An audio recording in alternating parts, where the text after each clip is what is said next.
հարցերին չենք պատասխանելու։ Հարցերը տալուց առաջ ներկայացեք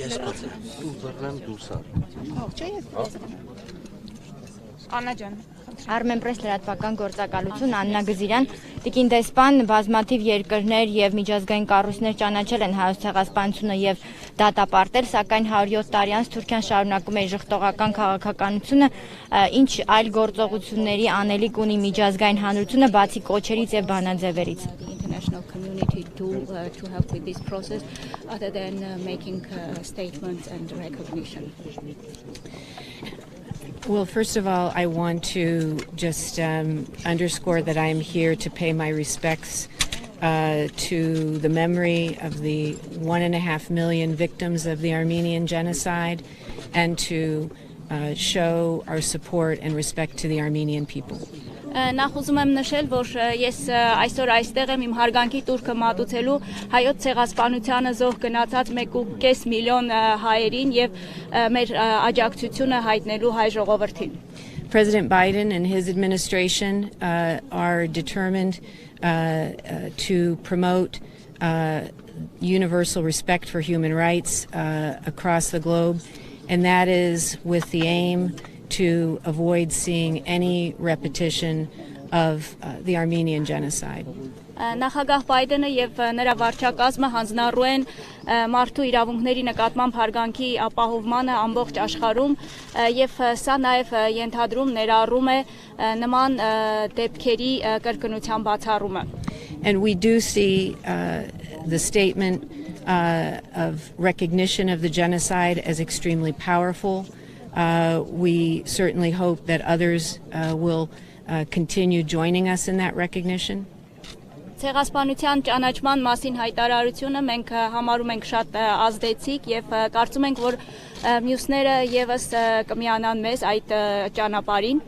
And what is so important about statements and continuing to make these statements is that we understand that what happened in 1915 is a historical fact, and historical facts should be acknowledged and recognized and have power through that recognition. Եվ այդ հայտարարությունների կարևորությունը նրանումն է, որ մենք այդ հայտարարություններով ճանաչում ենք 1915 թվականին տեղի ունեցած պատմական փաստը.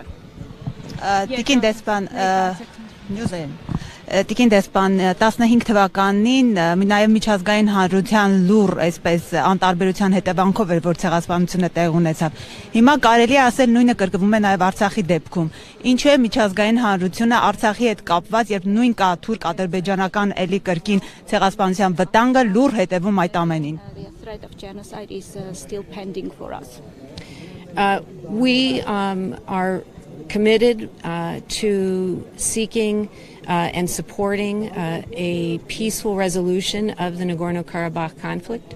Մենք հանձնառու ենք աջակցել Լեռնային Ղարաբաղի հակամարտությանը խաղաղ կարգավորում գտնելու հարցում. As a co-chair of the Minsk group, as well as in our capacity as the United States and a friend and partner of Armenia. Որպես Մինսկի խմբի համանախագահ եւ որպես Միացյալ Նահանգներ Հայաստանի Հանրապետության բարեկամ եւ գործընկեր. And I would just point to the last few months when Secretary Blinken has had multiple phone calls with leaders in the region as we have urged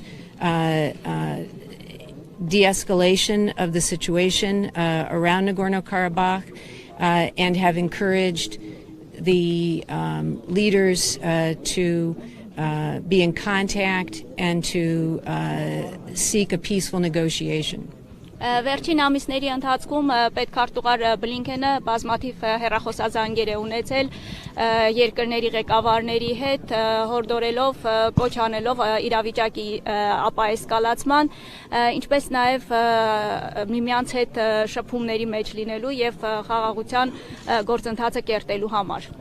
And I think you will remember that on March 25th we expressed our deep concern about irresponsible troop movements of Azerbaijan and of the need to avoid escalatory measures. Մենք ինչպես հիշում եք մարտի 25-ին հայտարարությամբ հանդես եկանք, որով ադրբեջանական զորքերի տեղաշարժի եւ իրավիճակի ապակայունացման ջանքերին անդրադարձանք. And we encourage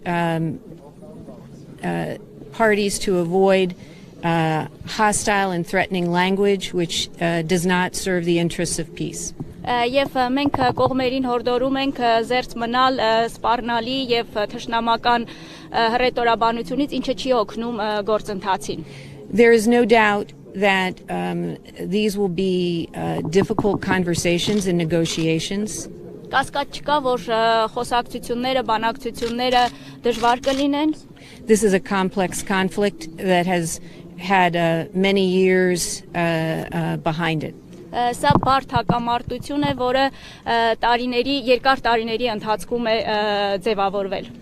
But we welcome the Prime Minister's remarks last week as a very important step, and we are calling on all sides to make similar steps of good faith and support for negotiations. Եվ մենք անցած շաբաթվա վարչապետի խոսքը ողջունում ենք եւ կարեւոր ենք համարում նրա այդ ուղերձը ու բոլոր կողմերին կոչ ենք անում, որպիսի հանդես գան խաղաղությանը աջակցող նման ուղերձներով. Երրորդ եւ վերջին հարցը. Մեկ հարց, երրորդ եւ վերջին. Դուք որոշեք, ով է, ես չեմ. Վաշինգտոնում ինչ կարծիք։ Մի րոպե, Ժորժ ջան, կողմնորոշվեք, ով է հարցը։ Մի հատ էլ ես ունեմ հարցամեն։ Երրորդ հարցն է վերջնական։ ԱՄՆ-ն եւ Ֆրանսիան չեն ցանկանում այդ ձևաչափով համագործակցել կապված Արցախի կարգավորման համար, ինչ է կարծում տարածաշրջանում խաղաղություն հաստատելու համար արդյոք եռաձև ֆորմատով կշարունակվեն բանակցությունները։ Co-chairmanship format still being used. Well, let me say that this was an announcement by the Russian government. This was not a coordinated statement or a reflection of the U.S. point of view about the Minsk group and its capabilities. Նշեմ, որ այս հայտարարությունը եղել է Ռուսաստանի կառավարության կողմից, սա համակարգված համատեղ հայտարարություն չէր եւ չի արտացոլում Միացյալ Նահանգների մոտեցումը այս հարցի շուրջ. It is very clear that Russia's unprovoked and unjustified attack on Ukraine has complicated the Minsk group format. Ակնհայտ է, որ Ռուսաստանի կողմից Ուկրաինայի նկատմամբ հարձակումը, ոչնչով չհրահրված այդ հարձակումը բարդացրել է Մինսկի խմբի գործունեությունը. But we still think that there are opportunities within that format for us to act as a co-chair to seek a peaceful settlement of the Nagorno-Karabakh conflict. Բայց մենք կարծում ենք, որ այդ ձևաչափով, համանախագահության ձևաչափով հնարավորություններ կան Լեռնային Ղարաբաղի հակամարտության խաղաղ կարգավորման ուղղությամբ.